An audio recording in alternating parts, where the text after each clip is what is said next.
क्या हॉरर फिल्में देखनी चाहिए? क्या राशि देखनी चाहिए? क्या ज्योतिषों के द्वारा अपना भविष्य जानना सही है?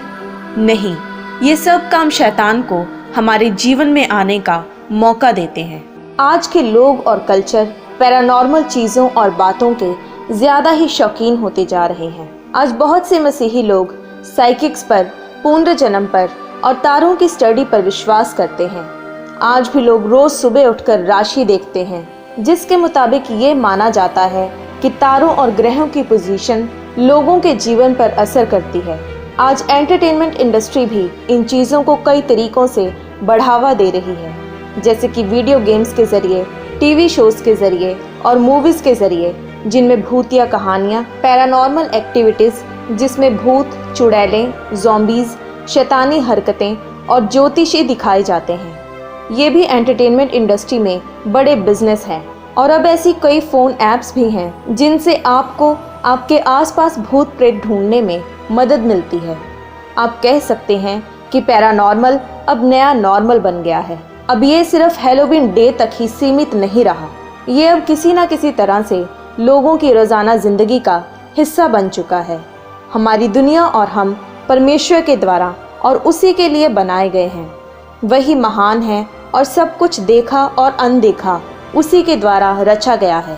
उसने बाइबल के द्वारा हम पर सच्चाई जाहिर की और बाइबल बताती है कि वही एकमात्र परमेश्वर है और उसे छोड़कर और कोई परमेश्वर नहीं है। पर वे गिरे हुए दूत हैं जिन्होंने परमेश्वर के खिलाफ बलवा किया और उनका अगुवा शैतान है। यह हिजकेल की पुस्तक 28 अध्याय से हमें ये पता चलता है कि शैतान एक समय पर परमेश्वर के सिंहासन का रक्षक स्वर्गदूत था। पर फिर यशाया 14 में लिखा है कि उसके मन में घमंड आया और उसने परमेश्वर को सिंहासन से उतारने का सोचा। प्रकाशित वाक्य अध्याय 12 में बताया गया है कि उसने परमेश्वर के खिलाफ दूतों से लड़ाई की, जिसका नतीजा ये हुआ कि 1/3 स्वर्गदूतों ने उसके रास्ते को अपनाया। उन्हीं दूतों के अगुवे को जिन्होंने खिलाफत की, जो खुद एक स्वर्गदूत था, उसे हम शैतान कहते हैं। शैतान और उसके साथी परमेश्वर और उसके लोगों की खिलाफत करते हैं और वह परमेश्वर के प्लान को ख़त्म करने के लिए कुछ भी करते हैं।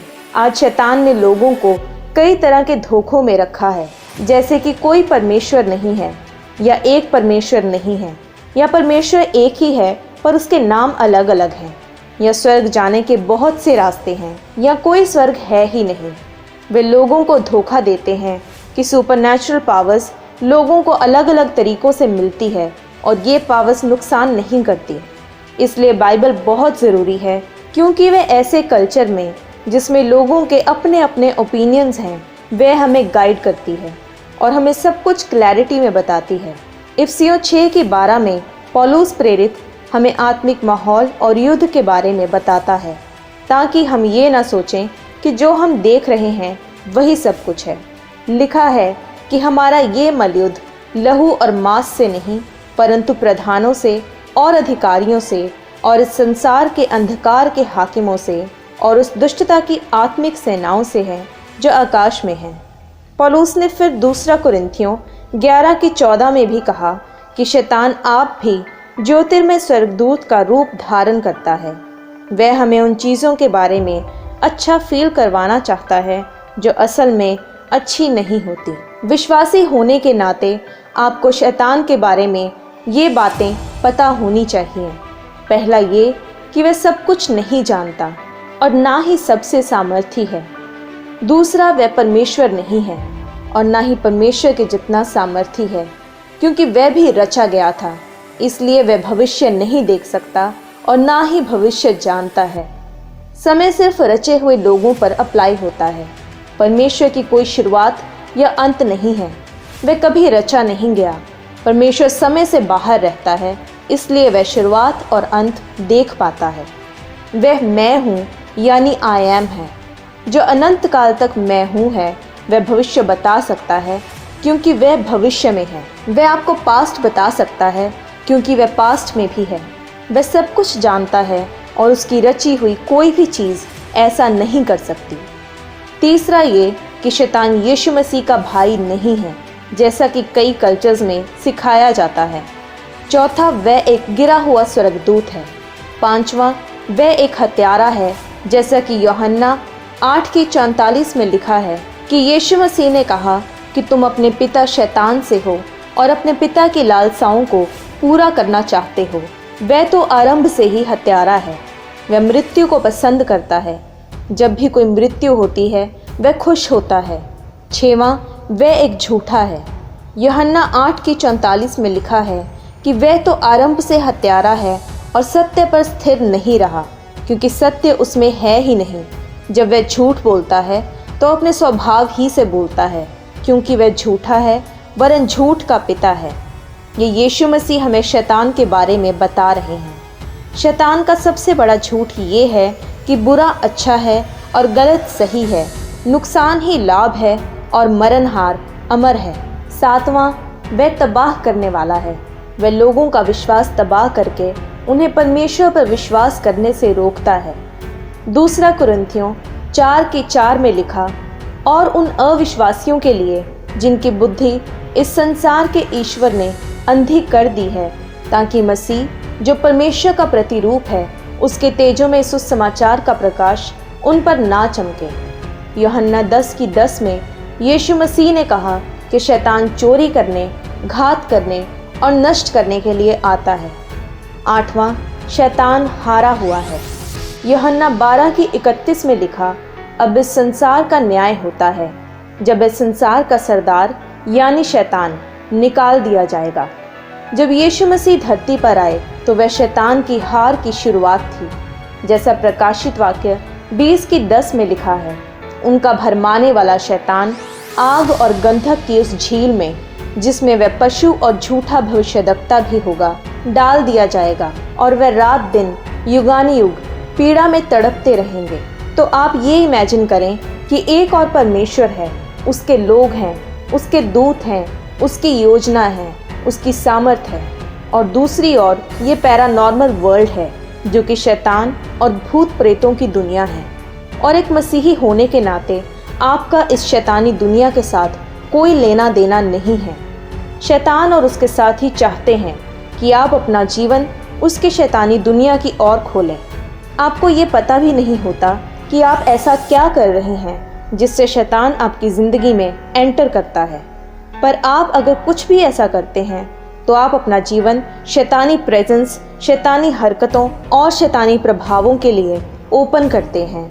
और आज हम ऐसे ही एरियाज़ के बारे में बात करेंगे जिनके ज़रिए आज लोग अपने आप को शैतान के सामने एक्सपोज करते हैं। पहला है पैरानॉर्मल यानी भूतिया चीज़ों के बारे में इंफॉर्मेशन इकट्ठी करना। इसमें राशि पढ़ना, ज्योतिषी की स्टडी, पत्तों के द्वारा भविष्य जानना और ऐसे कई तरीके जिनके ज़रिए लोग नॉलेज इकट्ठा करते हैं। तो ये नॉलेज का जो सोर्स है वह ना तो परमेश्वर है, ना ही उसके साथ संबंधित किसी भी चीज़ से आती है, पर ये सारी नॉलेज शैतानी है। आपके जीवन या किसी और के जीवन के भविष्य के बारे में ऐसा कोई गुप्त भेद नहीं है। अगर हम राशियों की बात करें तो परमेश्वर ने ही सब ग्रह बनाए, सूरज, चांद और तारे बनाए। जैसा अय्यूब 9:8 और 9 में लिखा है कि वह आकाश मंडल को अकेला ही फैलाता है और समुद्र की ऊंची ऊंची लहरों पर चलता है। वह सप्तऋषि, मृगशिरा और कचपचिया और दक्षिण के नक्षत्रों का बनाने वाला है। फिर परमेश्वर ने मूसा से व्यवस्था विवरण 4:19 में कहा कि कहीं ऐसा ना हो कि जब तुम आकाश की ओर आंखें उठाकर सूर्य, चंद्रमा और तारों को अर्थात आकाश का सारा तारागण देखो, तब बहक कर उन्हें दंडवत करके उनकी सेवा करने लगो। जब आप राशिफलों को पढ़ते और सुनते हैं तो आप ग्रहों की वर्शिप करते हैं, क्योंकि आप ये साबित करते हैं कि ग्रहों में शक्ति है जो कि उनकी है नहीं, पर सिर्फ एक शैतानी धोखा है। आप ऐसा करके ये साबित करते हैं कि उनमें कोई रहस्यमय शक्तियाँ हैं जो कि परमेश्वर के बराबर हैं। और ये राशि पढ़ना यही है, यानी तारों और ग्रहों की पोजीशन से ज्ञान हासिल करना, जबकि परमेश्वर ने ऐसा कुछ भी नहीं ठहराया। और जब आप ऐसा करते हैं तो आप अपने आप को शैतानी दुनिया के लिए ओपन करते हैं।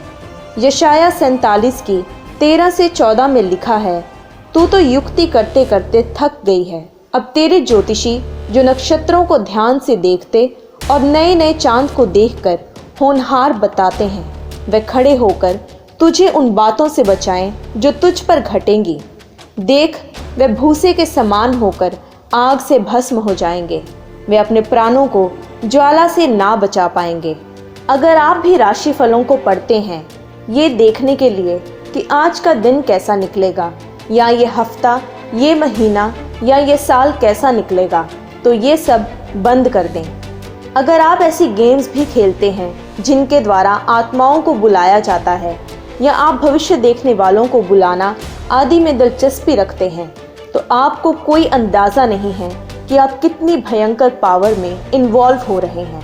आप अपने जीवन के दुश्मन के सामने अपना जीवन ओपन कर रहे हैं। शैतान और उसके दूत भविष्य नहीं देख सकते, पर हाँ, वह हजारों सालों के एक्सपीरियंस से अंदाज़ा ज़रूर लगा सकते हैं कि भविष्य में क्या हो सकता है, पर वह ये कभी नहीं जानते कि भविष्य में क्या होगा, क्योंकि ये सिर्फ परमेश्वर ही जानता है।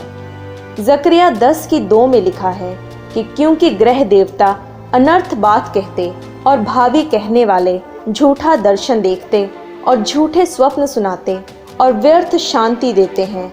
और यशाया 44:24-25 में लिखा है, यहोवा तेरा उद्धार करता जो तुझे गर्भ ही से बनाता आया है, यूँ कहता है, मैं यहोवा ही सब का बनाने वाला हूँ, जिसने अकेले ही आकाश को ताना और पृथ्वी को अपनी ही शक्ति से फैलाया है। मैं झूठे लोगों के कहे हुए चिन्हों को व्यर्थ कर देता और भावी कहने वालों को बावला कर देता हूँ। मैं बुद्धिमानों को पीछे हटा देता और उनकी पंडिताई को मूर्खता बनाता हूँ। ऐसा कोई नहीं है जो मृत लोगों से बातें कर सके। बाइबल के मुताबिक अगर देखा जाए तो ये मुमकिन नहीं है। आजकल ऐसे reality programmes, reality TV shows और मूवीज़ भी हैं जिनमें ये दिखाया जाता है कि सच में लोग मृत लोगों से बातें करते हैं। अगर आप भी ये बातें जानते हैं तो या तो ऐसा करने वाला आपको बेवकूफ़ बना रहा है, या फिर वह शैतान से बात कर रहा है, और इस कारण आप नरक की शक्तियों के कांटेक्ट में आ रहे हैं। व्यवस्था विवरण 18:10-12 में लिखा है कि तुझ में कोई ऐसा ना हो जो अपने बेटे या बेटी को आग में होम करके चढ़ाने वाला, या भावी कहने वाला, या शुभ अशुभ मुहूर्तों का मानने वाला, या टोहना, या तांत्रिक, या बाजीगर, या ओझों से पूछने वाला, या भूत साधने वाला, या भूतों को जगाने वाला हो, क्योंकि जितने ऐसे ऐसे काम करते हैं वे सब यहोवा के सम्मुख घृणित हैं। पर इन बातों के बाद भी कई लोग कहेंगे कि पर हम तो सिर्फ जानकारी और ज्ञान ही चाहते हैं। तो आप यशाया 8:19-20 में लिखा वचन पढ़ें, जिसमें लिखा है कि जब लोग तुमसे कहें, ओझाओं और टोहनों के पास जाकर पूछो जो गुनगुनाते और फुसफुसाते हैं, तब तुम ये कहना, क्या प्रजा को अपने परमेश्वर ही के पास जाकर ना पूछना चाहिए? क्या जीवितों के लिए मुर्दों से पूछना चाहिए? व्यवस्था और चितौनी ही की चर्चा किया करो। यदि वे लोग इन वचनों के अनुसार ना बोलें तो निश्चय उनके लिए पौ ना फटेगी, यानी वह मर जाएंगे।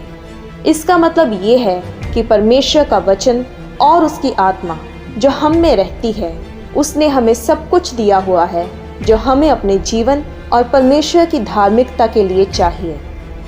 दूसरी चीज़ जिसमें लोगों की दिलचस्पी बढ़ रही है वह पावर्स और एनर्जी के साथ कनेक्ट करना। ये ज़्यादातर कई चीज़ों के द्वारा भी किया जाता है, जैसे कि ये ड्रीम कैचर्स। ये एक गोल आकार में होते हैं जिसके नीचे पंख लगे होते हैं। ये डिवाइस इसलिए यूज़ किया जाता है ताकि वे बुरे सपनों को रोकें और अच्छे सपनों को कैद करके जब आप सो रहे हों तो आप तक पहुंचाएं। दूसरी चीज़ें जैसे कि ताबीज़ या स्टोन्स यानी नग पहनना, या लकी चार्म्स, जो लोग ये समझकर पहनते हैं कि वह उन्हें अच्छी सेहत देते हैं, या अमीरी लाते हैं, या उन्हें एनर्जी देते हैं, या फेवर या गुड लक देते हैं। पर असल में ऐसी चीज़ों के द्वारा आप शैतानी प्रभाव में आते हैं। और आजकल लोग क्रिस्टल्स का भी इस्तेमाल करते हैं ये सोचकर कि इनके ज़रिए आप हील हो सकते हैं। कुछ सोचते हैं कि वे आपकी आत्मा पर असर करते हैं। लोग उन स्टोन्स और क्रिस्टल्स को प्रार्थना करते समय हाथ में रखते हैं ताकि उनकी प्रार्थना और असरदार हो और डिवाइन एनर्जी उन्हें मिले। पर यह शैतानी है। यानी ऐसा करने वाले लोग ये साबित करते हैं कि उन्हें परमेश्वर से ज़्यादा धरती पर भरोसा है। आज एंटरटेनमेंट के नाम पर भी शैतान लोगों के जीवन में एंटर कर रहा है। इसमें बहुत सी चीज़ें आती हैं, जैसा कि पैरानॉर्मल एक्टिविटीज़, डरावनी video games, TV shows, movies. आज सारी दुनिया इन चीज़ों से भरी पड़ी है। पर सवाल ये है कि क्या ऐसी गेम्स खेलना और ऐसे शोज़ देखना सही है? इफ्सियों की पुस्तक 5:11-12 में लिखा है कि अंधकार के निष्फल कामों में सहभागी ना हो। ये इतना सिंपल है, अंधकार के निष्फल कामों में सहभागी ना हो, यानी उन्हें अवॉइड करें, उनसे दूर रहें, यानी उन्हें देखें भी ना, उनके बारे में बातें भी ना करें, उनके बारे में सोचें भी ना, यानी इन चीज़ों में समय व्यतीत ना करें, उनमें सहभागी ना हो, मतलब पूरी तरह से बंद करें। लिखा है अंधकार के निष्फल कामों में सहभागी ना हो, वरन उन पर उलाह ना दो, क्योंकि उनके गुप्त कामों की चर्चा भी लाज की बात है। यानी आपस में उन चीज़ों की चर्चा करना भी शर्म की बात है। इन चीज़ों में उद्धार देने लायक कोई बात नहीं है, यानी ये बातें आपके आत्मिक नुकसान का कारण हैं। अगर आपके घर में आपके बच्चे या आप टीवी या वीडियो गेम्स को चिपके रहते हैं तो ये चिंता की बात है। भजन संहिता 101 की 2 से 3 में लिखा है, मैं बुद्धिमानी से खरे मार्ग में चलूँगा। तुम मेरे पास कब आएगा? मैं अपने घर में मन की खराई के साथ अपनी चाल चलूँगा। मैं किसी ओछे काम पर चित्त ना लगाऊंगा। मैं कुमार्ग पर चलने वालों के काम से घिन रखता हूँ। ऐसे काम में मैं ना लगूंगा। जब आप अपना मन किसी बुरे काम पर लगाते हैं तो वह काम आपको चिपक जाता है। जैसे जब आप कोई गाना सुने और अगले हफ्ते आप अपना रेगुलर काम कर रहे होते हैं और एकदम से वही गाना आपके दिमाग में चलने लगता है, तो होता क्या है, वह गाना चाहे वह अच्छा हो या बुरा, वह आपके साथ रहता है। तो जो भी आप देखते हैं, जो भी आप करते हैं, वह आपके साथ रहता है और आपको चिपक जाता है, और फिर वह आपकी भलाई या बुराई करता है। आज माता पिता को भी देखने की ज़रूरत है कि उन्हें अपने बच्चों की किस रीति से देखभाल और परवरिश करनी है कि उनके बच्चे परमेश्वर की पूरी जानकारी में बड़े हों और कोई भी शैतान उन्हें धोखा ना दे सके। हम जो भी देखते हैं उसका प्रभाव हम पर होता है। आज लोग हॉन्टेड हाउसेस के बारे में बातें करते हैं, जिन्हें भूतिया घर भी कहा जाता है। जब आपको कोई बताए कि यहाँ पर कोई भूतिया घर है तो खुशी के मारे उत्साहित होकर ये ना पूछें कि अच्छा वह घर कहाँ है, मुझे भी जाकर देखना है।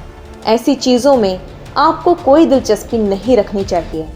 एक बार एक घर में ऐसी ही असाधारण गतिविधियां महसूस होने लगीं। दरवाज़ों के बंद होने की आवाज़ें, लोगों के आपस में बातें करने की आवाज़ें और चिल्लाने की आवाज़ें। एक दिन वह सारा परिवार उस घर में इकट्ठे होकर खाना खा रहा था और एक आवाज़ एकदम से चिल्लाकर कहने लगी, ये मेरा घर है, यहाँ से बाहर निकल जाओ। और उस घर में रह रहा परिवार डर के मारे उस घर से निकल गया और उन्होंने ये सारा केस अपने पास्टर को बताया। उनका पास्टर प्रार्थना करने उनके घर आया और उन्हें ये पता चला कि उनका बेटा जो कि थिएटर में काम करता था, उसके कारण वह सब चीज़ें उनके घर में काम कर रही थीं और उनका वह बेटा अपने घर में बहुत सारी चीज़ें ले आता था जो कि पैरानॉर्मल चीज़ों के साथ रिलेटेड थी, और वही सब चीज़ें उनके घर में एंटर होने का ज़रिया था। तो उस पास्टर ने उन्हें घर से वे सब चीज़ें निकालने को कहा और उन्होंने वे सब चीज़ें जलाईं। उस पास्टर ने घर पर प्रार्थना की और वह चीज़ें कभी उस घर में वापस नहीं आई। यानी जो भी आप देखते हैं और जो भी आप सुनते हैं, जिस चीज़ को आप अपने आप को एक्सपोज करते हैं और जो भी आप अपने घर में लेकर आते हैं, वह चीज़ें आपके घर को उन शैतानी चीज़ों के लिए ओपन करती हैं जिन्हें आप सोच भी नहीं सकते। तो जो भी आप करें, ये ज़रूर सोचें कि इसका रिज़ल्ट क्या होगा। तो परमेश्वर में पूरी रीति से चलें, परमेश्वर के वचन के मुताबिक अपने जीवन को व्यतीत करें। हर उस चीज़ से दूर रहें जो आपके जीवन को शैतान के सामने एक्सपोज करें। परमेश्वर में बढ़ें, प्रार्थना में रहें और परमेश्वर आपको आशीष देगा।